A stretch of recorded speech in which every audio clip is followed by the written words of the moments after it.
परमात्मा को पाने तथा उसका वास्तविक लाभ प्राप्त करने के लिए पवित्र बाइबल में प्रमाण है कि प्रभु ने मनुष्य को अपना ही स्वरूप बनाया।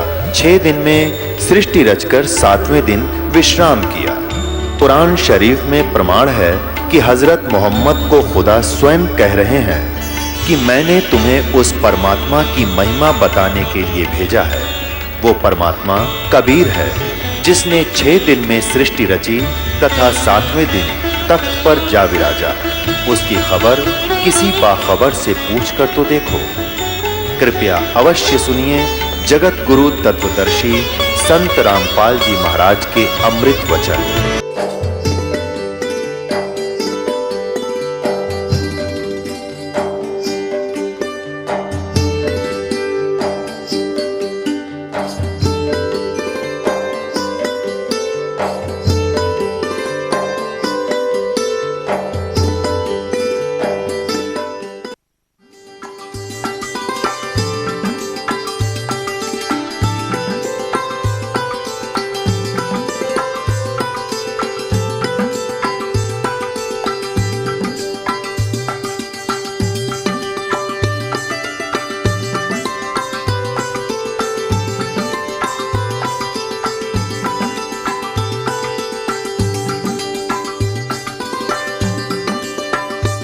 इस दृष्टिकोण से सोचता हुआ कि ये संसार मिथ्या है और ये संपत्ति और संतान तेरी नहीं है, लेकिन ये भी नहीं है कि इनसे नफरत हो जावे या रुचि ना रहे, ऐसा नहीं है।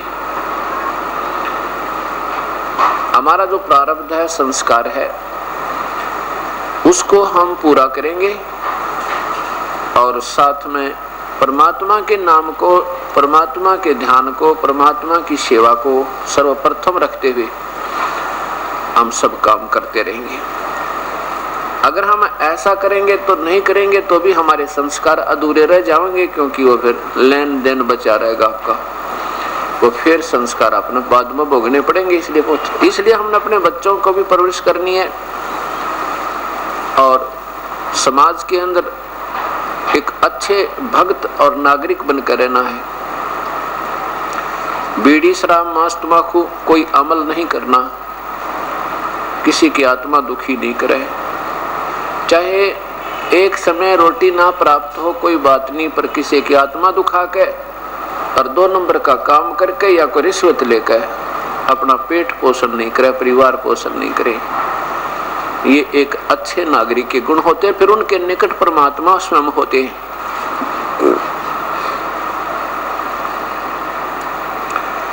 हमने अपने एक शुद्ध आचरण करके समाज में ये भी दिखाना है कि भक्त किसे कहते हैं। यदि हमारे कर्मों में, हमारे कर्तव्यों में आम नागरिक जैसी ही भनक आती रही, ऐसी झलक आती रही, तो फिर भक्त और अभक्त में, यानी संत और असंत में फिर अंतर क्या रहा। आपस में प्यार तो रहे, किसी प्रकार भी अपनी आपस में, जैसे परिवार के अंदर जो बड़े भी होते हैं छोटे भी होते हैं, उन सब का सहयोग लेकर चले। कबीर साहब कहते हैं, एक ने कही दूसरे ने मानी और कह कबीर दोनों ज्ञानी।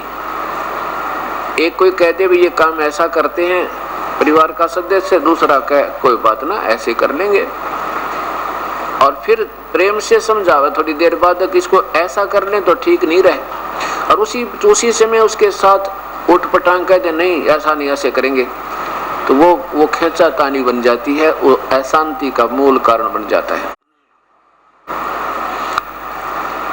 इसलिए हमने अपने समाज में भी प्यार से रहना। जैसे आपको कोई गाली दे देता है, कोई बात नहीं, आपके अंदर उतनी ही वापस गाली देने की फिर अंदर से कसक होती है, तो फिर तो भी आप भक्त नहीं बने, अभी आप में साधुता आई नहीं है। कबीर साहब कहते हैं, आवत गाली एक है उल्टा हो अनेक, और कह कबीर मत उल्टियो व रह जाए एक की एक। एक ने गुस्से में आकर, क्रोध में आकर किसी के कहन सुनते या मिसअंडरस्टैंडिंग तक किसी की गलत धारणा से मान ले आपको कुछ उठ पटांग कह भी दिया, तो आप उसका तुरंत प्रतिफल में बदला मत दो, उसका तुरंत जवाब मत दो। फिर वो एक देगा, एक और दे देगा, वह दो ना हुए। दो जब होगी जब आप उल्टी दे दोगे, उल्टी गाली आप उसको पकड़ाओगे तो वो 20 और सुनावेगा और फिर हाथापाई हो जाएगी और फिर हानि ना जाने कहां तक पहुंच सकती है। इसलिए क्या बताते हैं कि आवत गाली एक है, उल्टा हो अनेक, कह कबीर ना उलटियो व रहे एक की एक। गाली ही से उपचे और कलह कष्ट और मीच, हार चले सो संत है वही लाग मरे सो नीच। अब गाली ही से क्या होता है कि हाथापाई हो, झगड़ा वगड़ा हो गया और फिर ना जाने मौत भी हो जावा किसी की। गाली ही से उपचे कलह कष्ट और मीच, मीच माने मृत्यु। हार चले सो संत है, हार जाना नो का अच्छा भाई चुप हो जा, बोले नहीं, वो नो सोचेगा तेरे तो डर गया तो आप हार गए, बहुत अच्छी बात है। कहते हार चले सो संत है और लाग मरे सो नीच, उससे की तरह गुट्टम गुट्टा हो गया। कहते हो तो नीच राक्षस स्वभाव के, जैसे कल गीता जी बतावे थी, पवित्र गीता शास्त्र कह रहा था कि वो संत नहीं फिर होता है, संत होते हैं।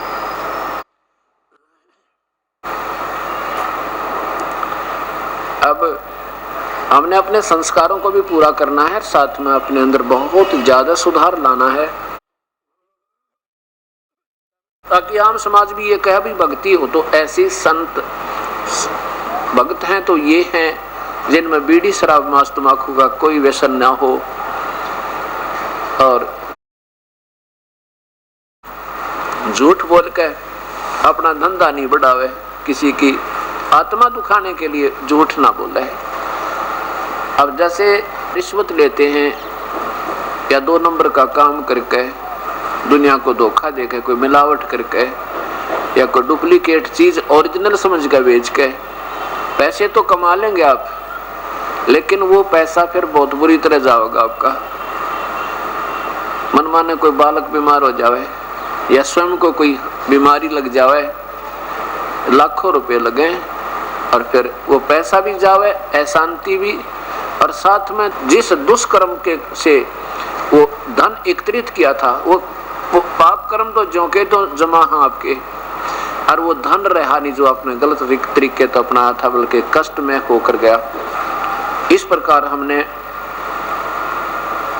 इन बातों को ध्यान रखते हुए अपने अंदर बहुत सुधार लाना, क्योंकि परमात्मा का एक नियम है कि जैसे कर्म और साथ में जैसा भी आपका संस्कार, जो भी आपको मिलना है, उस परमात्मा ने आपको बांट रखा एक जीवन में कि तुझे इतना धन मिलेगा, इतनी तेरी संतान होगी, इससे कम बत्ती नहीं हो सकता, चाहे कोई कितना शर पटक ले।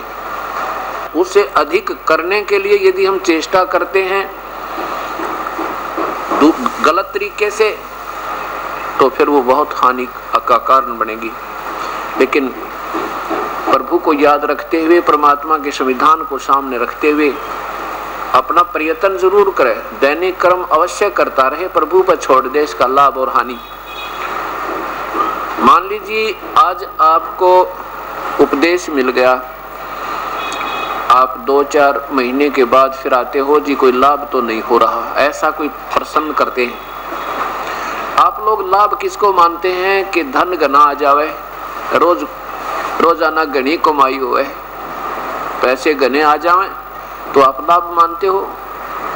वैसे तो भक्ति मार्ग में जब आप सही मैच्योर हो जाओगे ना, जैसे कल बताया था, वो किसान की तरह ज्ञान योग युक्त हो जाओगे, फिर ये चीज कौन चाहो तुम धन घना आ गया थोड़ा, फिर तो नो सोचोगे आज सिमरन कम होया या ज्यादा, आज मेरा भक्ति का वो क्यों एक अंग रह गया जो मैं नहीं कर पाया, ये दुख होने लग जाएगा आपको। फिर भी ये परमात्मा वो पूर्ण ब्रह्म है, परमेश्वर पूर्ण ब्रह्म, कबीर साहब सतपुरुष, ये वो शक्ति है कि हमारे भाग्य से ज्यादा भी दे देगा और अच्छे तरीके से दे देगा। आपने 2 नंबर का काम करना भी नहीं पड़ेगा, विश्वास रखना अपने मालिक पे। अब जैसे आपने 4-5 महीने पीछे बताया, दास गुरुजी क्या को आके कहने लगे जी कोई लाभ तो ना होया। और पहले क्या होता था पहले बताते थे जी बहुत नुकसान हो चुका है, हमने ये भी नुकसान हो गया, पशु भी बिगड़ गए, व्यापार भी कति चौपट हो गया, एक बालक बीमार हुआ था उसका कम से कम भी 1.5 लाख रुपया लग गया। अब ये सोचना कि आपको मान लीजिए व्यापार में या आपके घर में पैसा घना नहीं आ रहा है और वो फिर व्यर्थ भी नहीं जा रहा है, बीमार नहीं होता कोई, वो पशु बिगड़ने बंद हो गए, आनी बंद हो जाएगी, लाभ से थोड़ा ही हो जाइए, वो आपका घना है। क्योंकि उधर ज्यादा आता दिखाई दे रहा था, फिर एकदम इकट्ठा ही चला गया तो वो लाभ नहीं था, वो तो व्यर्थ था, अशांति और बनी। अब ये परमात्मा वो है, विश्वास रखना। कह कबीर सुनो विषादो, मैं तो हूँ विश्वास में। इतना विश्वास रखना कि जैसे एक समय की बात है, एक किसी नगरी में अपना 2 भक्त रहते थे। एक तो 40 वर्ष से साधना कर रहा था, दाढ़ी बढ़ा रखी थी, बड़े बड़े केस भी बने हुए थे और बहुत शांत स्वभाव का व्यक्ति था। और एक था 4 वर्ष से अभी भक्ति करने लगा था, 4 वर्ष से उसको उपदेश लिए हुए थे और वो भी भक्ति कर रहा था। कहते हैं एक भगवान का दूत उनके पास आया करता और प्रभु की चर्चा वो दोनों, कभी पहले वो आता बड़े के पास, फिर आता छोटे, यानी बड़ा माने जो 40 वर्ष से साधना कर रहा था उसके पास बैठता, घंटा 1.5 घंटा भगवान की चर्चा महिमा गाता, फिर आता दूसरे के पास जो 4 वर्ष से साधना कर रहा था, उसके पास बैठता, चर्चा करते, प्रभु की चर्चा में उनके गुणगान में लीन रहते। एक दिन उस देवदूत ने भगवान से कहा कि प्रभु आपकी उस क्षेत्र में आपके 2 परम भक्त रहते हैं, उनको तो आपके बिना कोई दिखाई नहीं देता। प्रभु ने कहा भाई देवदूत, वो दोनों भक्त नहीं है, भक्त तो केवल एक है उनमें। तो देवदूत ने कहा कि भगवान वो होगा जो 40 वर्ष से बैठा आपके निमित्त। भगवान ने गर्दन हिलाई कि नहीं, वो नहीं है, वो जो 4 वर्ष से बैठा है ना, वो है भक्त, वो सही लक्षण है उसमें साधु के। अब देवदूत के मन में यह बात समझ में नहीं आई कि भगवान के मेरी बात समझने में फर्क रहेगा शायद।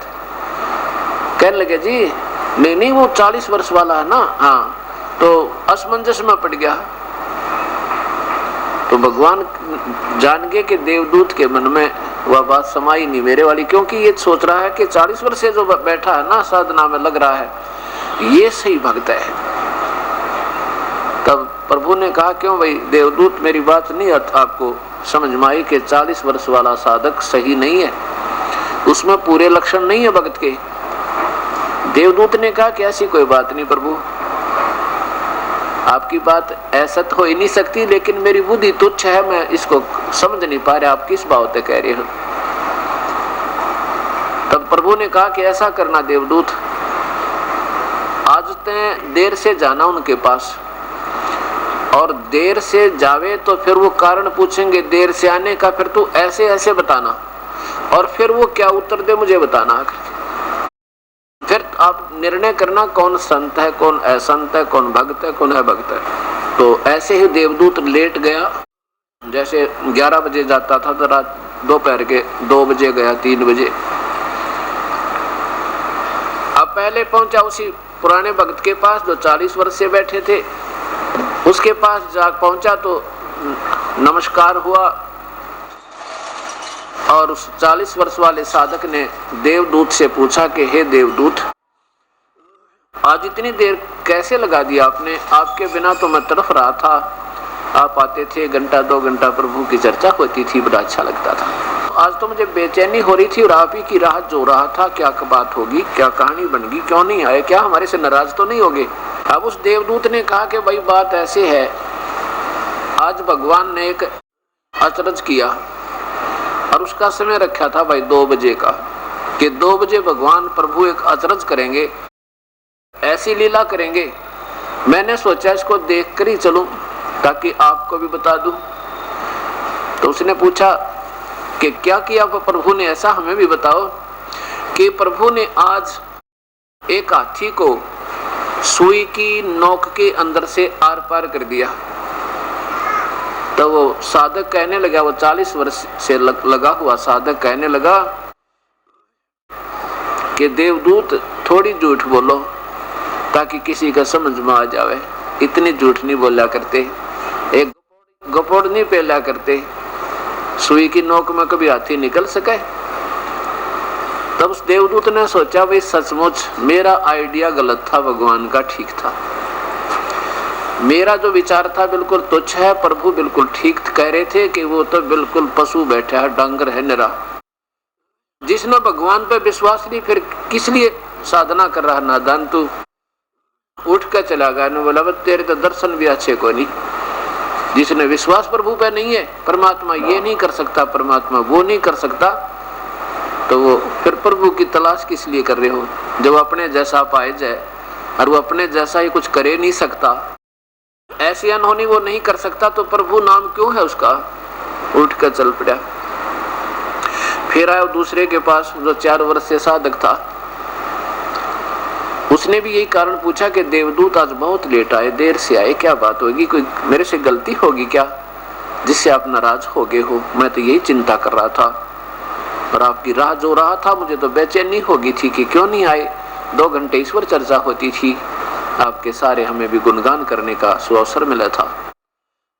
अब देवदूत ने कहा भी क्या बताऊं तो किसी का जच्चा नहीं, और बताए बिना मेरा पच्चा नहीं। बताऊंगा जरूर, हक बता दो, क्यों नहीं बताओ, कुछ भी है।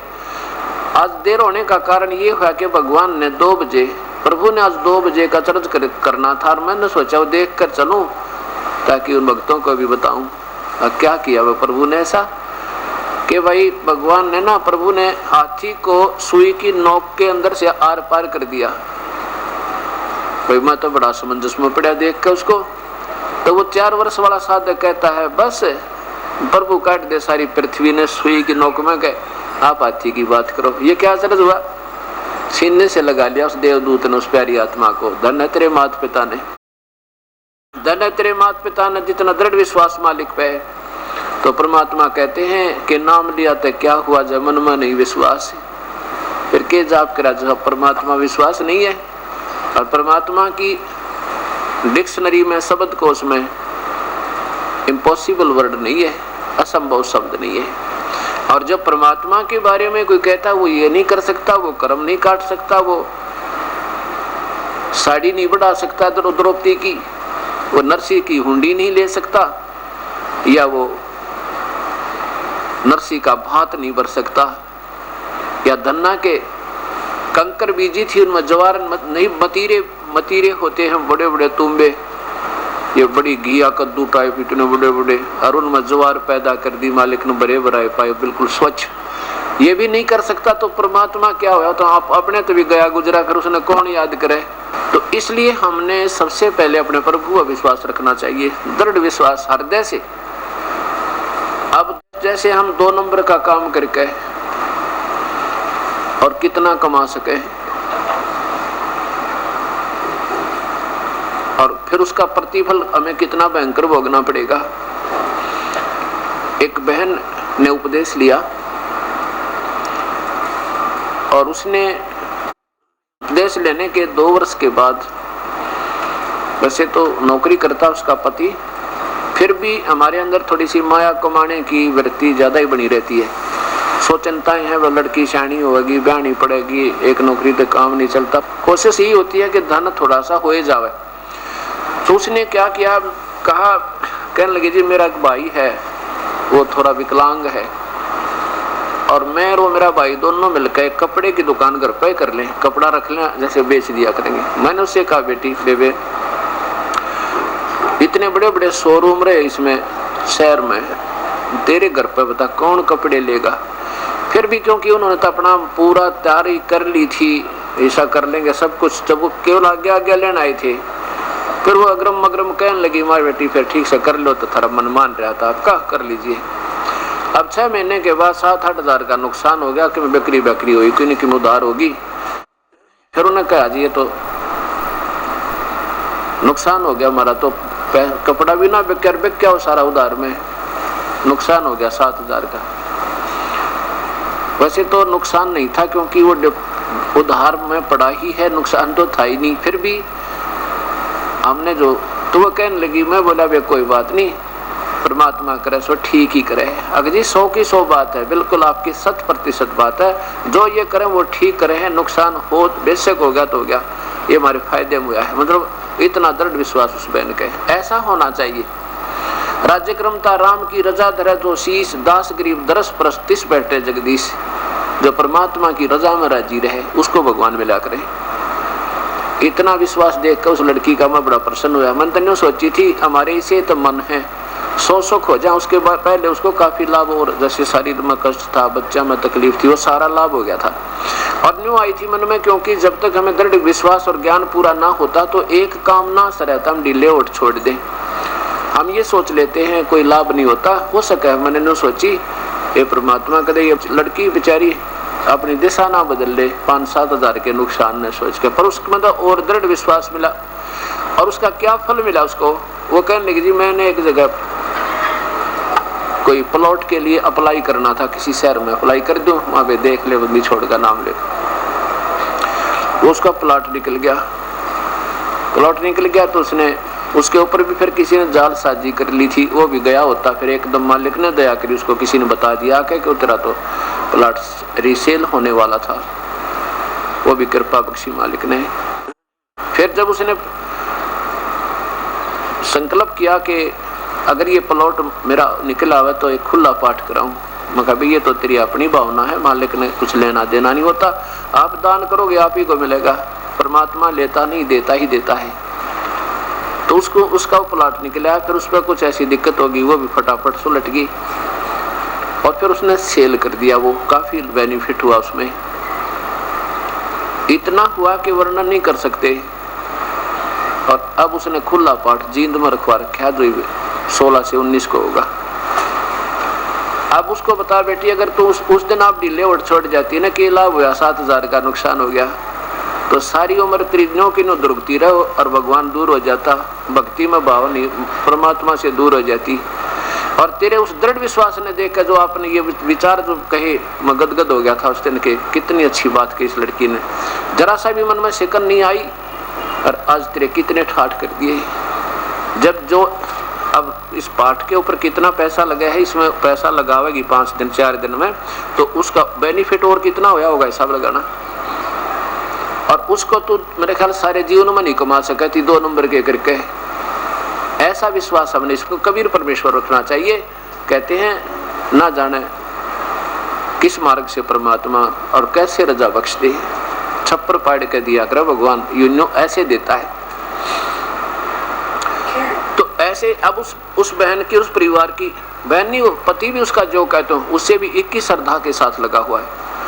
अब उस परिवार में कितनी श्रद्धा प्रभु की बड़ी होगी और ज्यादा, और कितना भाव बनेगा, दिन रात याद आओ मालिक।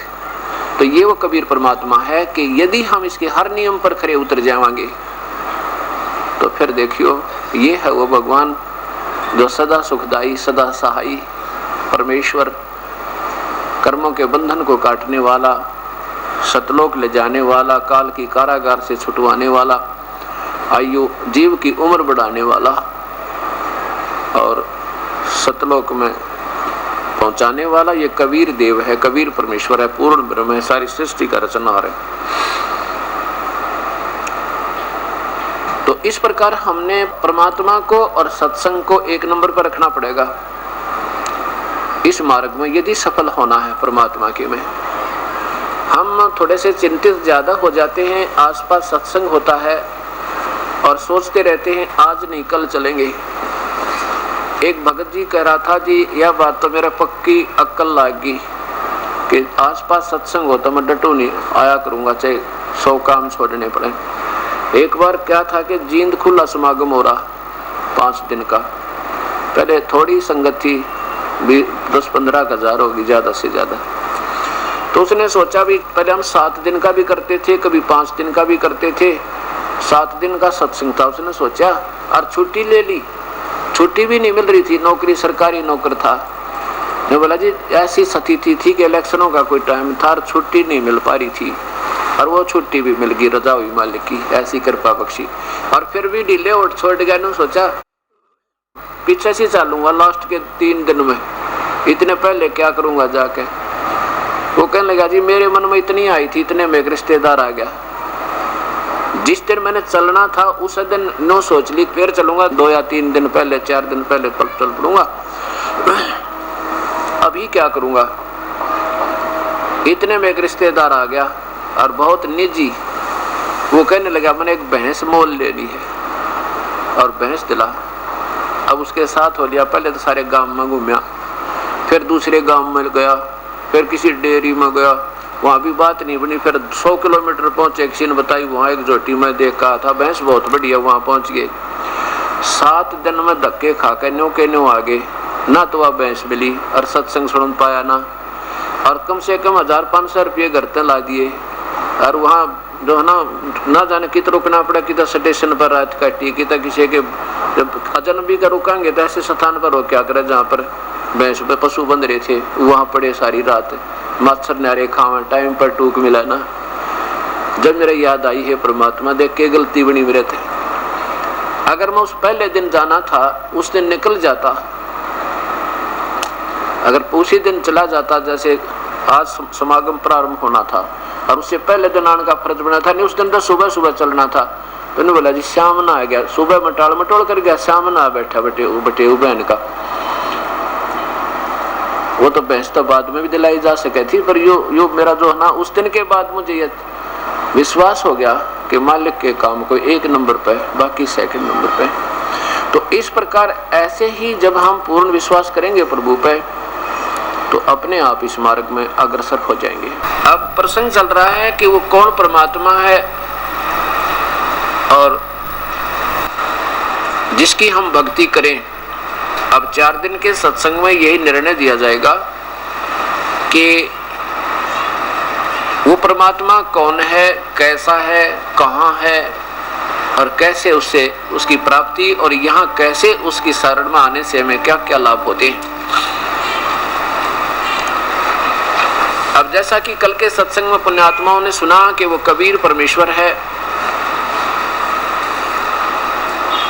वो ही पूजा के योग्य है। जैसे पवित्र गीता जी में, पवित्र 4 वेदों में आपके सामने प्रमाण आया कि कोई और परमात्मा है। जैसे गीता बोलने वाला भगवान कहता है कि अर्जुन वैसे तो देखो मेरी भक्ति करता है वो मेरे पास आ जाता है, क्योंकि गीता जी को ब्रह्म बोल रहा है, श्री कृष्ण नहीं बोल रहे। जैसा कल का सत्संग जिन पुण्यात्माओं ने सुना होगा उनको ये तो ज्ञान हो ही गया होगा कि गीता जी श्री कृष्ण जी ने नहीं बोला। किसने बोला? वो काल ने, ब्रह्म ने बोला। ब्रह्म कौन है? ये ज्योति निरंजन, ये ब्रह्मा विष्णु महेश के पिताजी, और दुर्गा ब्रह्मा विष्णु महेश की माता है। अभी तक हमारे को यानी हिंदू समाज में ये भी ज्ञान नहीं था कि ब्रह्मा विष्णु महेश के कोई माता पिता भी हैं, या उसका कोई ये क्या स्थिति है भगवानों की अजर अमर बताया करते इनको। और ये कहते हम तो नासवान है। जब इनका हिस्ट्री सीट यानी इन भगवानों की जीवन चरित्र जब पढ़ा तो ये आप ही कह रहे हैं कि हम तो नासवान हैं, हमारी तो कोई अस्तित्व नहीं है, और दुर्गा हमारी माता है और ज्योति निरंजन काल इनका पिता है। और अभी तक जिन महापुरुषों ने इन्हीं पुराणों की आड़ लेकर, शिव पुराण की ओट लेकर शिव जी की महिमा सुनाई, लेकिन उस शिव पुराण को समझा नहीं, तो वो टीचर सही नहीं थे, वह शिक्षक ठीक नहीं थे। क्यों नहीं थे? क्योंकि उन्होंने अपने सिलेबस की बुक्स को, अपने पाठ्यक्रम की किताबों को, पुस्तकों को भी नहीं समझ में आया, तो वो टीचर कहाँ से हो गए। और उन्होंने फिर मार्ग, अधूरी शिक्षा, अधूरा ज्ञान, तो अधूरी ही way of worship, incomplete way of worship, यानी अधूरी पूजा की विधि बताई होगी, इति सिद्धम। और जिसके कारण क्या भयंकर परिणाम हमारे पूर्वजों ने भोगना पड़ा। जैसे गीता जी में लिखा है कि 9वें अध्याय का 25वां श्लोक के भूत पूजने वाले भूत बनेंगे, पितर पूजने वाले, श्राद्ध निकालने वाले पितर बनेंगे, देवताओं के पुजारी देवताओं के लोक में जाएंगे, लेकिन उन बुद्धिहीनों का वो पूजा गलत है। 7वें अध्याय के 15 से लेकर 16 और 20 से लेकर 23 श्लोक में कति स्पष्ट कर रखा है।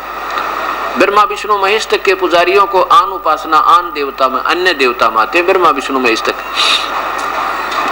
इनकी यहाँ तक की पूजाओं को कहते हैं, वो देवताओं के पास जाएंगे। जैसे कि विष्णु जी का उपासक विष्णु लोक में गया तो अपने पुण्यों को समाप्त करके फिर नरक में गया, फिर नरक के बाद यहाँ 84 लाख योनियों का कष्ट हो गया, और फिर कभी मनुष्य शरीर मिला था, फिर उसमें ये दुख यही सुख ये आज जो झंझट हमारे जान में ये जो के नो बने रहेंगे। और फिर भगवान विष्णु की भी मृत्यु, 7 ब्रह्मा मर जाएंगे, मृत्यु होगी तो एक विष्णु की मृत्यु होगी, 7 विष्णु की मृत्यु के उपरांत एक शिव की मृत्यु होगी, रुद्र की जो काल का पुत्र है, और इन तीनों की फिर भी मृत्यु होगी। लेकिन इनकी आयु बेशक ज्यादा लंबी है, फिर भी इनका विनाश है, नाशवान है, ये अविनाशी नहीं है। जब ये भगवान ने नाशवान है तो जीव इनके पास गया हुआ क्या स्थायी सत पाएगा, वो कैसे मुक्त हो सके। और ये कहा करते शिव जी कालज्ञ है, मृत्युंजय है, सर्वेश्वर महेश्वर, इनके कोई माता पिता नहीं। तो वो दंत कथा बना रखी थी उन महापुरुषों ने। वो सही संत नहीं थे जिन्होंने अपने पाठ्यक्रम की पुस्तकों को ना समझा ना पढ़ा और भोली आत्माओं को भूत बनवा दिया। गीता विरुद्ध साधना बता के, वेदों के विरुद्ध साधना बता के सबको भूत बना दिया। अब जैसे हमारे पूर्वज पितर क्यों बने, पितर न्यों बने कि हमने गीता जी के 9वें अध्याय के 25वें श्लोक का उल्लंघन कर दिया। भगवान का आदेश ये धारा है, उस धारा का उल्लंघन करने से हमारे पूर्वज भूत बन गए, पितर बन गए, श्राद्ध निकाले। अब हम श्राद्ध निकालेंगे तो हम पितर बनेंगे, क्योंकि ये संविधान टूट गया, सजा मिलेगी। तो हम संविधान तोड़ेंगे ही नहीं तो फिर सजा कैसे। जब हम पितर श्राद्ध पूजेंगे नहीं, ना भूत पूजेंगे, ना इन देवताओं की पूजा करेंगे, तो हम फिर कहाँ जाएंगे? उस परम पिता के पास सतमार्ग सत भक्ति करके। फिर ये ब्रह्म कहता है कि इन ब्रह्मा विष्णु महेश तीनों गुणों से ऊपर तो मेरी भक्ति कर ले तो अच्छा है, इनसे तो मेरी भक्ति भी ना करते ये निकम्मी आत्माओं का नीचे फंसे रहते हैं। ऐसा 7वें अध्याय के 12 से लेकर 15 तक श्लोक का है। और फिर अपने बारे में कहते हैं कि मेरी भक्ति भी भाई अनुत्तम अच्छी नहीं है, घटिया से घटिया है, अनुत्तम अति अश्रेष्ठ अति। अपनी भक्ति को भगवान ब्रह्म बोल रहा है, जो गीता बोलने वाला कहता है मेरी भक्ति अच्छी नहीं है भाई, मेरी भी, क्योंकि वो परमात्मा तो कोई और है जिसकी पूजा करने से परम शांति और शाश्वत स्थान तेरा कभी मृत्यु ना हो, ऐसे लोक में जाएगा। जैसा कि 15वें अध्याय के 4थे श्लोक में और 18वें अध्याय के 62वें श्लोक में बिल्कुल प्रत्यक्ष प्रमाण है। और 8वें अध्याय के 5 से लेकर और 10 तक इन 6 श्लोकों में 2 भगवानों की नारी नारी व्याख्या की है कि मेरी भक्ति करेगा, ब्रह्म बोल रहा है, तो भाई देखो मेरे पास आ जाएगा, और मेरी भक्ति करे तो और भक्ति कति त्याग दे, युद्ध भी कर और मेरा स्मरण भी कर, ये तरीका, काम भी कर और भक्ति भी कर। और दूसरे उस परमात्मा की भक्ति करेगा तो उस संत ने ढूंढ ले, मैं नहीं जानता उस परम पिता के बारे में, उसकी भक्ति भी मैं नहीं बता सकता मुझे, और उसकी भाई पूरे ब्रह्मांडों की रचना भी मैं नहीं बता सकता। वो तो संत तत्वदर्शी संत कोई होगा। और वो तत्वदर्शी संत कौन होगा? जो 15वें अध्याय के प्रथम श्लोक में विवरण भी दे दिया, जो सारे ब्रह्मांडों का जानकार होगा ना, यानी उल्टे लटके हुए संसार रूपी वृक्ष को, ऊपर को जड़, नीचे को 3 गुण रूपी शाखा, इनको बीच का जो पोर्शन और रहेगा, क्योंकि ये तो बता दिया काल ने कि ऊपर जड़ तो समझो पूर्ण ब्रह्म है, और तीनों गुण रजगुण ब्रह्मा सतगुण विष्णु ये शाखा है, और बीच में ब्रह्म और परब्रह्म 2 सतिथि हो रहेगी। कभी इसके बारे में मुझे नहीं मालूम, वो तो कोई संत बताओगा, मैं नहीं बता सकता। तो वो तत्वदर्शी संत होगा जो सारे ब्रह्मांडों की रचना नारी नारी बता देगा। फिर उसके पश्चात उस संत के चरणों में जाकर दंडोत प्रणाम करके तत्वदर्शी संत से अपना आत्म कल्याण का मार्ग पूछना। फिर वो परमात्म तत्व का, उस परमात्मा की भक्ति का सही विवरण देंगे। फिर तू ऐसे उसके पश्चात उस परम पद परमेश्वर को खोज करनी चाहिए, जिसमें जाने के बाद फिर किसी की मृत्यु नहीं होती, जन्म मृत्यु नहीं होती। 15वें अध्याय का 4था श्लोक। और फिर कहता है कि और उसी से, जिस परमेश्वर से सारे ब्रह्मांडों की रचना हुई है, यानी संसार रूपी वृक्ष को जिसने रचा है, बढ़ाया है, और मैं भी उसी परमात्मा की शरण में हूँ, मैं भी उसी आदि पुरुष नारायण की शरण में हूँ, जो पूर्ण परमात्मा है, मैं उसके अधीन हूँ, वो मेरा अध्यक्ष है। जैसे और फिर कहता उसी की भक्ति करनी चाहिए और दूसरी नहीं। ये 15वें अध्याय का 4थे श्लोक का आशय है। और इसी प्रकार 18वें अध्याय का 62वें श्लोक में, और इसी प्रकार 8वें अध्याय के 5 से लेकर और 10 महीनों का वर्णन किया कि मेरी भक्ति करे तो भाई और पूजा छोड़ दे, अनन्य मन से मेरी भक्ति कर, नीचे के आन उपासना छोड़। और फिर उसकी भक्ति करता है तो संत ने ढूंढ ले, फिर उसकी भक्ति भी नाम के जाप के अभ्यास है, वो संत बताओगा। और मेरी भक्ति भी मेरा ओम नाम है। 8वें अध्याय के 13वें श्लोक में मेरा तो केवल ओम नाम है, और उस ओम नाम का अंतिम श्वास तक तूने जाप करना होगा, और ऐसे जाप करता रहना तो मेरे पास आएगा, और उसकी भक्ति करेगा तो उसके पास जाएगा। ऐसा 8वें अध्याय का ये सारा विवरण है।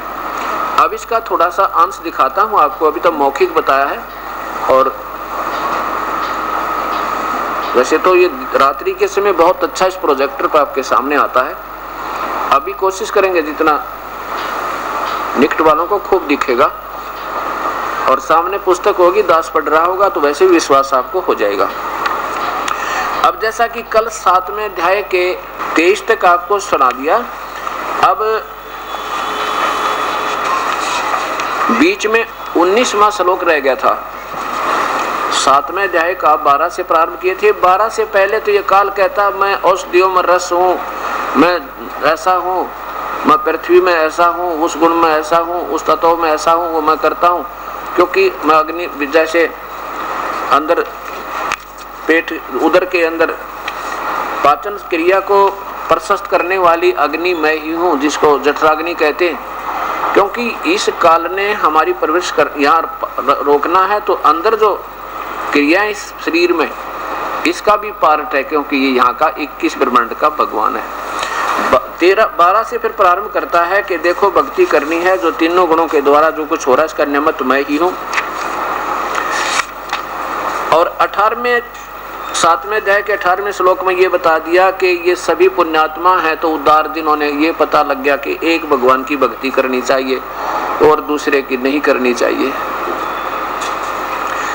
और उन पुण्यात्माओं ने ये भी समझ में आ गया कि परमात्मा की भक्ति बिना ये जीवन अधूरा है, इसका कोई फायदा नहीं। इस मिट्टी का इसमें मालिक मिल गया तो परमात्मा की प्राप्ति होगी तो इसका सफल है, नहीं तो यहाँ पृथ्वीपति हो जाऊं उसका कोई लाभ नहीं। अपने ही पुण्य से राजा बनेगा, अपने पाप से पशु बनेगा, तो ये तो अपना ही किया हुआ भोग रहे थे। अगर इसमें हम और कुछ बना पाएंगे तो समझो इस मानव शरीर का हमने लाभ उठाया, अन्यथा इसका कोई लाभ नहीं।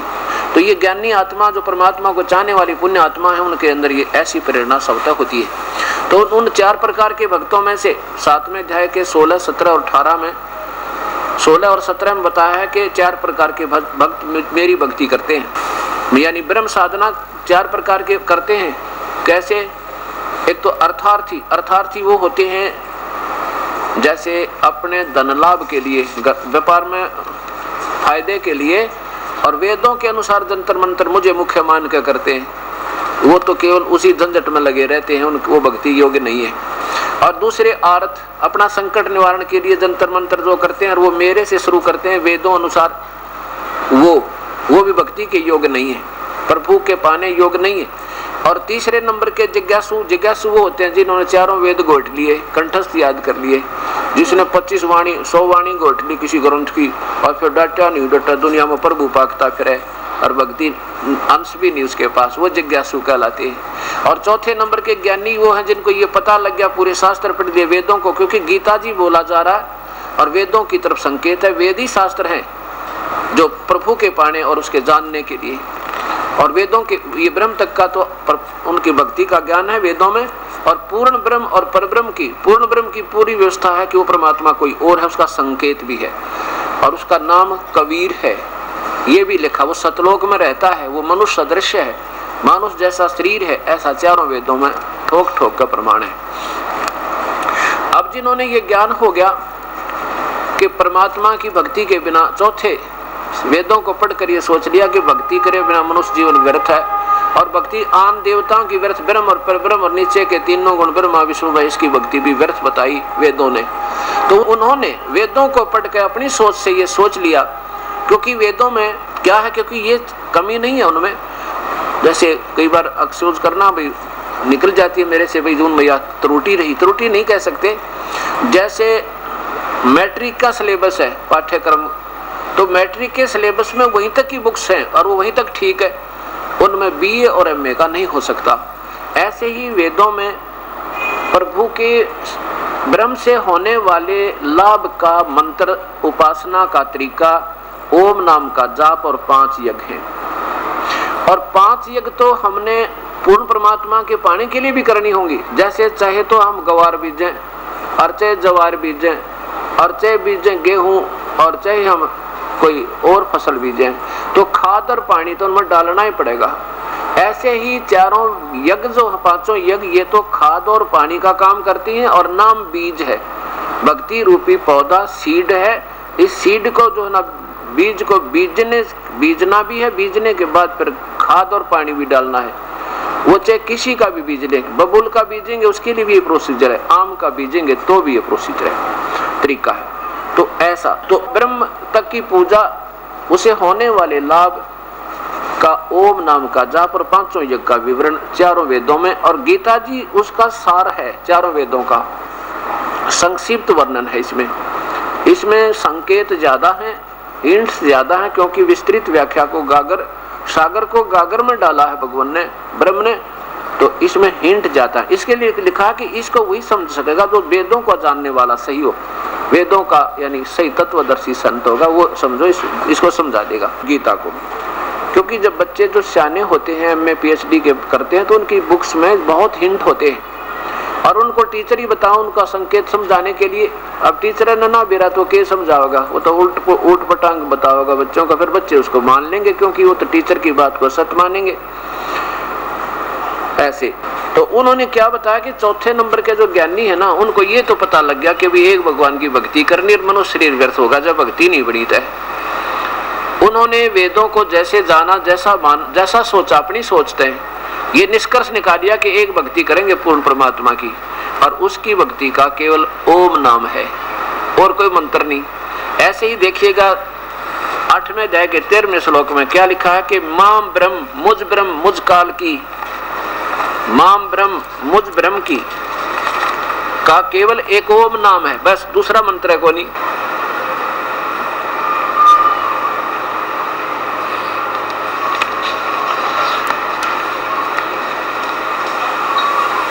अध्याय नंबर 8 का और श्लोक नंबर 13 देखो नीचे ही,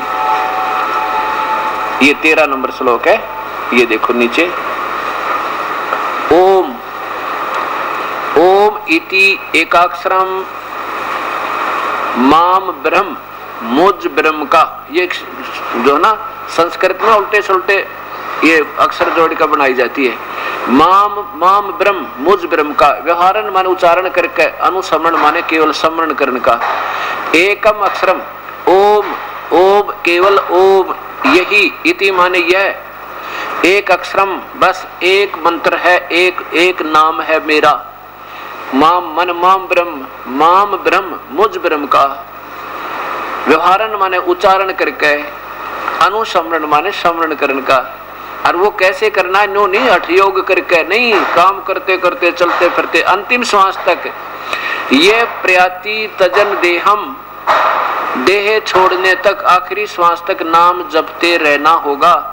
और स याति परमाम गतिम, वो मेरी परम गति को प्राप्त होता है, वो मेरे वाली परम गति को, यानी मैं जितना लाभ दे सकता हूं ना, उससे वो मेरी परम गति को ये प्राप्त होगा जो ओम नाम का, केवल ओम नाम और कोई मंत्र ही नहीं है पूजा का, करता है तो मेरी परम गति को प्राप्त होता है।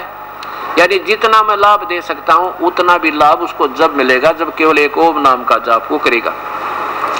और अपने द्वारा यानी काल से ब्रह्म से जो मिलनी है राहत, उसको तो घटिया बताता है कि वो भी अच्छी कोई ना। ये देखिए अब 7वें अध्याय का 18वां श्लोक देखो, 7वें अध्याय का 18वां श्लोक क्या कहता है, ये काल ब्रह्म के वो ज्ञानी आत्मा है, वो है तो अच्छी बेचारी, क्योंकि वो भगवान के लिए सिर देना भी स्वीकार कर लिया कि चाहे शरीर भी नष्ट हो जाए, हजारों वर्षों तक ओम नाम के जाप का दिन रात भजन किया, लेकिन उनको वो तत्वदर्शी संत नहीं मिला जो इन सब मार्ग को ढंग से बता सकता, वो ना मिला, जिसके कारण वो बेचारी भोली आत्मा मेरे से मिलने वाली घटिया राहत यानी अनुत्तम परम गति को मेरे से मिलने वाली अनुत्तम घटिया राहत में ही सीमित रहे, आश्रित रहे, उनकी जन्म मृत्यु होती रही। घटिया लिखा भगवान ने, देखिएगा।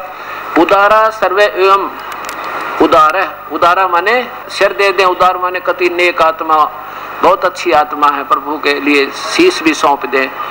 उदारा सर्वम एव एते ज्ञानी तू आत्मा, ये जितनी भी ज्ञानी आत्मा हैं जिनको पता लग गया भक्ति करे बिना काम बने नियम मनुष्य शरीर का, तो ये है तो अच्छी आत्मा। एवं मे मतम, ये मेरा विचार है, लेकिन आस्थित है, आस्थित माने आश्रित रही, स माने वो, ही क्योंकि, ही माने क्योंकि वो आश्रित रही युक्त आत्मा, माम माने मेरी ही, मुझ में ही, एवं माने ही, मुझ में मेरे वाली ही, इस प्रकार मेरी ही अनुत्तमाम गतिम, मेरे द्वारा मिलने वाली घटिया से घटिया, क्योंकि मेरी जो गति है परम गति वह तो घटिया लिखी इसने, भगवान खुद कहता अनुत्तमाम, अनुत्तमा माने व्यर्थ व्यर्थ अति घटिया, मेरे से मेरी परम गति भी जब मिल जाएगी, जब ओम नाम का जाप जपोगे और कोई हरे राम हरे कृष्ण जय माता दी फलाना, ये तो बिल्कुल नहीं, ये फलाना ज्योत निरंतर निरंकार, ये तो कोई जाप ही नहीं है, अकाल मूर्त, ये तो किसी भी भक्ति के खाते में नहीं है, जो कोई नाम नहीं है। तो मेरी भी अगर कोई गति परम गति वो पावेगा जो ओम नाम का जाप अंतिम सांस तक जपता रहेगा, और मेरे वाली गति तक कति घटिया भाई, कति घटिया, क्योंकि वो परमात्मा का संकेत और बता, वो और है भक्ति के योग्य। अब देखो, अब 18वां अध्याय के 19वें श्लोक को फिर देखो, इसमें क्या प्रमाण कितना स्पष्ट दिया है। ये 7वें अध्याय का 19वां श्लोक है, 18वां आपने सुन लिया। बहुनाम जन्मानाम अंते ज्ञानवान माम प्रपदन्ते, भगवान कह रहा है ब्रह्म कि बहुत ही बुद्धिजीवी, बहुत ही किताब भाग जाग जाओ किसी जन्म में मेरी भक्ति करे, ब्रह्म तक की ना तो नीचे के देवता भूत मसाणी पितर करवा चौथ देवी देवता पितरों की ब्रह्मा विष्णु महेश तक की में उलझे रहते हैं। बहुत ही भगवान ब्रह्म तक की साधना मेरे तक करा, किसी लास्ट के जन्म में कोई भगवान किसी का जन्म होता है। बहुनाम जन्मा नाम होए बहुत से जन्मों के अंत माने बाद में, अंत में कोई बहुत ही जन्म बेकार जाए ना, जब कोई एकादे में सूत बैठा। ज्ञानवान माने वो बुद्धिजीवी लोग, ज्ञानी। माम प्रपदते, मुझे मेरी भक्ति करते हैं, मुझे भजते हैं। और ये देखो, वासुदेव सर्वमिति, ओए होए, वासुदेव ही सब कुछ है, यह बताने वाला स महात्मा सुदुर्लभ है। ये कोई बताने वाला कि ना तो ब्रह्मा विष्णु महेश पूर्ण, ना ये ब्रह्म पूर्ण, ना पर ब्रह्म पूर्ण, वो परमात्मा कोई और है भक्ति के योग, उसके बारे में जानकारी देने वाला स महात्मा सुदुर्लभ है। वो संत तो बड़ी मुश्किल से मिलेगा अर्जुन तुझे। वासुदेव सर्वमिति, फिर देखो वासुदेव है, वासुदेव का अर्थ होता है सर्वव्यापक, सर्वव्यापक सर्वशक्तिमान परमेश्वर ही। सर्वम माने सब कुछ है, वही सब कुछ है, वही पूजा के योग्य है, उसी की भक्ति करनी चाहिए। इति, यह बताने वाला स माने वह, महात्मा माने वो संत, वो तत्वदर्शी संत सुदुर्लभ है, बड़ी मुश्किल से मिलेगा अर्जुन तुझे। अब देखो, अब ये नादान क्या बताते हैं संत, अभी तक कहते श्री कृष्ण जी वासुदेव थे, और श्री कृष्ण जी कह रहे हैं माम वासुदेव की भक्ति करते, कोई कोई करेगा। अरे तरह के जब वही साधु तो बड़ा मुश्किल है बताना वाला। अब जब भगवान अपनी तो आप बता ही रहा, फिर साधु बीच में कित रह गया? वो तो अपनी तो स्वयं बता ही रहे हैं, मेरी भक्ति तो ओम नाम का जाप है, और बात तक कोई नहीं। अब वासुदेव कौन है? वासुदेव का अर्थ होता है सर्वशक्तिमान, सर्वव्यापक, सर्वोपरि परमेश्वर। अब जैसे वासुदेव शब्द वेदों में पूर्ण परमात्मा कबीर साहब के उपमात्मक शब्द हैं, जैसे वासुदेव अग्नि और पूर्ण ब्रह्म परम अक्षर पुरुष ब्रह्मा विष्णु और शिव, ये उपमात्मक नाम उस परम पिता के कबीर परमेश्वर के ही अंदर ये सारे गुण हैं। जैसे ब्रह्मा का अर्थ होता है सारी सृष्टि का रचनहार, और काल ने इन वेदों में एक उत्तम नाम देख के अपने बड़े बेटे रजोगुण का नाम ब्रह्मा धर दिया, जो केवल हमारे से जीवों की उत्पत्ति करवाता है, इसलिए ब्रह्मा कहलावे। अब देख तो होम मिनिस्टर तो सेंटर का भी होता है और एक होम मिनिस्टर एक प्रांत का भी होता है, फिर दिन रात का अंतर हो गया। एक प्रेसिडेंट राष्ट्रपति भी होता है और प्रेसिडेंट एक किसी कॉलेज और स्कूल का छोटा सा वो भी होता है, प्रेसिडेंट कहलाता है। गुण वही है, मिलते क्यों, थोड़ी सी सभा में मालिक है और वो सारे देश का मालिक है। ऐसे ब्रह्मा भी और विष्णु भी और शिव भी उस परमेश्वर के नाम है, पूर्ण ब्रह्म के। ये वेदों में लिखा है, ब्रह्मा विष्णु और शिव। अब इन्होंने अपने पुत्रों के उस उपमात्मक नाम वेदों से लेकर ऋषियों ने अपने पुत्रों के नाम रख लिए। ऐसे काल ने उस ब्रह्मा तो रख दिया बड़े बेटे का विष्णु, यानी विष्णु माने सतिथि बनाए रखने वाला, उसका नाम रख दिया विष्णु अपने पुत्र सतोगुण का, और तीसरे का तमोगुण का शिव रख दिया कि संहार करे। अब ये पूर्ण परमात्मा जो है ये है वास्तव में ब्रह्मा भी विष्णु भी और शिव। शिव का दूसरा अर्थ होता है कल्याण करना। कल्याण करने का मतलब होता है जैसे कर्म जो हमारे ऊपर पाप कर्म है और ये 5 विकार हैं, इनका विनाश करने वाला, इनका संहार करने वाला केवल कबीर परमेश्वर है और जिसके कारण उसका उपमात्मक नाम शिव है।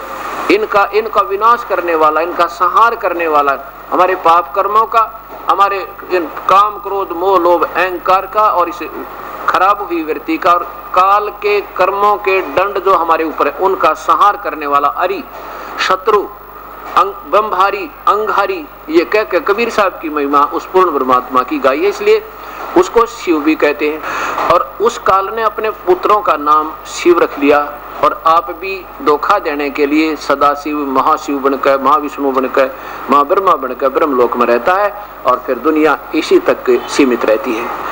अब वासुदेव वो पूर्ण परमात्मा है। वासुदेव का अर्थ होता है वैसे सर्वव्यापक, यानी सबके ऊपर जिसकी प्रभुता है उसको सर्वशक्तिमान कहो, सर्वेश्वर कहो और चाहे वासुदेव कहो। तो श्री कृष्ण जी के पिता का नाम वासुदेव था। भगवान श्री कृष्ण जी के पूज्य पिताजी का नाम श्री वासुदेव था और वासुदेव ब्राह्मण लोग जैसे गुरु लोग रख दिया करते, वेदों को पढ़कर बेटा बच्चा हुआ है और वेदों में देखा वासुदेव रख दिया उनके पिता का नाम, तो वो वासुदेव नहीं था। जैसे श्री कृष्ण नाम रख रखा, ना जाने कितना ने भगवान श्री कृष्ण की महिमा देख के, तो वो कृष्ण नहीं है जिन अपने बेटे का नाम श्री कृष्ण कर लिया, वो ओरिजिनल कृष्ण नहीं है वो। ऐसे ही वासुदेव नाम श्री कृष्ण जी के पूज्य पिता का था और वो वासुदेव वेदों में लिखे हुए नाम को देख करके प्यारा नाम है इसलिए रख दिया था। श्री कृष्ण वासुदेव नहीं थे, सर्वव्यापक सर्वेश्वर नहीं थे, ये तो केवल एक ब्रह्मांड में एक विभाग के मंत्री और ऐसे ऐसे असंख्य ब्रह्मांड है जिनमें वो परमात्मा पूर्ण परमात्मा वासुदेव है। अब इसके लिए समझने के लिए आप देखिएगा, सबसे पहले एक ब्रह्मांड का चित्र देखें। अब देखो ये पवित्र शास्त्र अपने जब समझ में आएंगे, जब हम बच्चों की तरह कई बार पढ़ेंगे, ना जाने कितनी बार देखेंगे और फिर ऐसा हृदय में समा जाएगा दूसरी बात नजर नहीं आवे और फिर दिल करेगा भगवान की भक्ति करने को। फिर चाहे कुछ हानि नुकसान भी हमारी अपनी नादानी से हो भी जाएगा तो दिल नहीं हट सकता भक्ति से कि इससे बड़ा भगवान नहीं और इससे बड़ी राहत नहीं मिल सकती। और नुकसान है तो हमारे ज्यादा पहाड़ टूटना था, थोड़े में टलेगा, तो फिर आपको भक्ति से वंचित नहीं हो सकते आप कभी भी। आपकी कई पीढ़ी का सुख होगा, कई पीढ़ियों तक का आपका कल्याण होगा, देखना। अब ये देखिएगा, ये एक ब्रह्मांड है, ऊपर देखो पिंड, एक ब्रह्मांड अंड का लघु चित्र। और ये देखा हमने राधा स्वामी पंत की पुस्तक पढ़ी, उसी को एक अंड है, एक ब्रह्मांड है और एक पिंड है, 3 जगह बता रहा किसी एक स्थान की। ये तरह बुलाओ, ना उनका अपना कोई स्वानुभव, ना उनका शास्त्रों का ज्ञान भी कलेक्ट ठीक नहीं कर पाए, तो ऐसे इन भोली आत्माओं को उलझा दिया। अब यहाँ देखो, ये ही एक इसको अंड कहो क्योंकि इसकी इलिपिकल शेप है अंडे जैसा, और इसको पिंड इसलिए कहते हैं कि ये शरीर में इसकी व्यवस्था जो की तो है। जैसे टीवी के अंदर हम अपने केवल पृथ्वी के वो देख सकते हैं जो कार्यक्रम हो रहे, ऊपर के लोगों के अभी टीवी में नहीं आ पा रहे, नहीं कैच कर पा रहे। तो ऐसे इस ब्रह्मांड में केवल हम इस शरीर में एक ब्रह्मांड में जो हो रहा है कमलों के माध्यम से, अंदर शरीर में कमल बने हैं उनके माध्यम से देखते हैं, इसलिए इसको पिंड भी कहते हैं। शरीर, पिंड माने शरीर। तो ये एक ब्रह्मांड है। और इसमें ये काल यहाँ बैठा है माँ ब्रह्मा, माँ विष्णु, माँ शिव रूप बना के, और अपनी पत्नी दुर्गा को ये महालक्ष्मी, महा पार्वती, माँ सावित्री रूप में रख के एक एक पुत्र का उत्पन्न, एक एक पुत्र को, ये सतोगुण प्रधान क्षेत्र है, ये तमोगुण प्रधान क्षेत्र है, ये रजोगुण प्रधान क्षेत्र है। और जिस जिस गुण प्रधान क्षेत्र में ये जब इसमें रहते हैं तो ब्रह्मा की अपने पुत्र की उत्पत्ति करते हैं दुर्गा, और ये काल उसको रजोगुण बना देते हैं और उसका नाम फिर ब्रह्मा रख के और उसको बेहोश कर देते हैं जब तक ये जवान होता, कहीं तुम्हारा भेद ना पता लग जा। ऐसे फिर सतोगुण प्रधान क्षेत्र में आते हैं काल और ये दुर्गा सिरा वाली, तो यहाँ से जो पुत्र उत्पन्न होता है उसको सतोगुण बनाकर विष्णु नाम रख देते हैं। और फिर जब ये थोड़े से बालक होते हैं, जानने योग्य होने लगते हैं, तभी इनको बेहोश करवा देता है ये काल अपनी दुर्गा ते। और फिर ये ऐसे तमोगुण में ये सदाशिव महाशिव रूप में इसमें काल रहता है, और यहाँ दुर्गा को अपनी पत्नी माँ पार्वती रूप में रखकर जो पुत्र उत्पन्न करते हैं उसको तमोगुण बनाकर और उसका शिव नाम रख देते हैं। अब देखो पूरा ये एक ब्रह्मलोक, इसमें ये देखिए महाविष्णु काल रूप में काल, और ये महाशिव रूप में काल, माँ ब्रह्मा रूप में ये काल। और फिर इन तीनों पुत्रों को जब शाने हो जाते हैं, बड़े जवान होते हैं, तो यहाँ नीचे 3 लोक और रचना की हुई है। इनमें वो इसमें विष्णु को अपने पुत्र को और साथ में इनकी शादी कर देते हैं। 3 लड़कियां, ये देवी अपने ही 3 रूप बनाकर सागर में छुपती है। ये कथा सुनाऊंगा आपको जब सामने आएगी। इन तीनों का ब्याह करके एक एक द्वीप में छोड़ देते हैं। यहाँ इनके पुजारी यहाँ पहुंच जाते हैं, ब्रह्मा का पुजारी यहाँ, शिव के पुजारी यहाँ जाते हैं, और ये केवल 3 लोक के प्रभु एक एक विभाग के हैं, पृथ्वी लोक पे और ये पाताल लोक पे तथा ये स्वर्ग लोक पे। एक ब्रह्मांड में केवल ये एक एक विभाग के मंत्री हैं, और वो भी 3, इस एक ब्रह्मांड में 3 लोकों के ऊपर। कौन कौन से लोक? ये पृथ्वी लोक, स्वर्ग लोक, और नीचे एक और लोक है जिसमें प्राणी रहते हैं जो इसके अंतर्गत आते हैं। वैसे तो इसमें काफी 88,000 और खेड़े, फिर वो इनकी रेंज से बाहर हैं, ये उन पर प्रभु नहीं है। अब देखो एक ब्रह्मांड है ये, इसमें एक धर्मराज का लोक भी है, ये परमात्मा का अपना निज लोक भी है। यहाँ पर इसमें जो है, यहाँ कोई नहीं जा सकते, इस ब्रह्मांड की शक्ति का कोई उधर नहीं जा सकता। अब यहाँ देखो, अब ये 21 ब्रह्मांड देखो काल ब्रह्म के, ये तो एक ब्रह्मांड देखा, और ये ब्रह्म काल ज्योत स्वरूपी निरंजन जो गीता बोल रहा है, जो ब्रह्म बोल रहा है, वेदों को बोल रहा है, ज्योति निरंजन काल ब्रह्म के लोक 21 ब्रह्मांड का लघु चित्र। ये देखिए, ये 21 ब्रह्मांड ये काल के हैं। अब देखो यहाँ ये 20 ब्रह्मांडों को अलग रोका हुआ है ज्योति निरंजन काल ने। यहाँ पर ये एक ब्रह्मांड आपको दिखाई दे रहा है, इसमें अभी आपने देखा था किसी एक में मान लीजिए सब में एक स्थिति है, जितने प्रांत हैं हिंदुस्तान के उनमें सब में मुख्यमंत्री भी होता है, और साथ में हर एक में होम मिनिस्टर, फिर दूसरे मंत्री सारे ही होते हैं। ऐसे इस एक ब्रह्मांड में ब्रह्मा विष्णु महेश एक विभाग में व्यापक है, बस 3 लोक में एक विभाग में व्यापक है। और ऐसे ऐसे 5 ब्रह्मांडों का एक ग्रुप बना के एक महाब्रह्मांड बना रखा है, ये महाब्रह्मांड कहलाता है। ऐसा 4 महाब्रह्मांडों में 5-5 के ग्रुप बना के ये 20 ब्रह्मांडों को रोका हुआ है। इसके बाहर ये एक महाब्रह्मांड के तुल्य ये काल ने ज्योति निरंजन ने अपनी राजधानी रखी है। और इसमें इसने एक नकली सतलोक, नकली अलखलोक, नकली अगमलोक और नकली अनामी लोक की रचना की हुई है, क्योंकि इस काल को पता था कि कलयुग में ये प्राणी सतगुरु ले जाएगा, यहाँ से आएंगे कबीर परमात्मा या अपना कोई संदेश वाहक भेजेंगे, तो वो उस सतलोक की सही कहानी बताओगा। इससे पहले अपने नकली दूत 12 भेज कर ये गलत मार्गदर्शन, गलत व्याख्याएं, केवल महिमा तो बता दी सतलोक सतपुरुष की, और ABC का ज्ञान नहीं इनको, भक्ति के बारे में सतलोक और सचखंड का, ना सृष्टि रचना का ज्ञान। अभी दिखाऊंगा शाम को, क्योंकि दिन में साफ दिखाई ना देता, शाम को देखिएगा, सारी पुस्तक आपके सामने पेश करेगा, दास उन्हीं के हाथों से लिखी। और ये क्या करता है, यहाँ इस काल ने एक बहुत पुण्यात्माओं को, 12 पुण्यात्माओं को यहाँ रखता है। और यहाँ पर ये वो संत होते हैं जो युगों युगों के साधक होते हैं, और यहाँ पर ये अपनी इनको ठाठ देता है, एक बहुत न्यारा स्थान बना रखा है। इनको फिर कलयुग में भेजता है। इनकी शब्द में शक्ति, इनकी पुरानी पिछली कमाई होती है और ये ठाठम ठाठ दिखाई दे, कार भी हो, कोठी भी हो जाएंगी, नर आश्रम भी बना लेंगे, क्योंकि इन्होंने राजा जैसा ठाठ काल में देने हैं। राजा दुनिया पर टैक्स ला के ठाठ कर ले और ये दुनिया के चंदे दान से ठाठ कर जाएंगे। और भविष्य इनका क्या होगा कि स्वयं शास्त्र विरुद्ध साधना कर रहे हैं और जीरो होंगे, बैटरी डिस्चार्ज हो जाएगी और फिर जो भोली आत्माओं के जीवन बर्बाद कर रहे हैं उनके डबल दोषी होंगे। इनको नरक में ठोका जाएगा। इनकी पिछली जीवन गया, पिछली कमाई अब खवा देगा इनको खूब ठाठम ठाठ दिखा के। और ऐसे ये देखिए ब्रह्मांड पूरा एक काल का लोक देखो, पूरा देखो। अब ये यहाँ से आते हैं वो 12 नकली दो, जिन्होंने नकली सतलोक की महिमा गा के, नकली नाम बता के और ऐसे प्राणियों को कर दिया कि ये या तो भक्ति करे नहीं आगे, यानी जन्म मनुष्य का मिला नहीं, क्योंकि ना धर्म करवाते, सब तगवा, सब छुटवा दिया, जोत भी नहीं लानी, हवन भी नहीं करना, कोई पुण्य भी नहीं करना।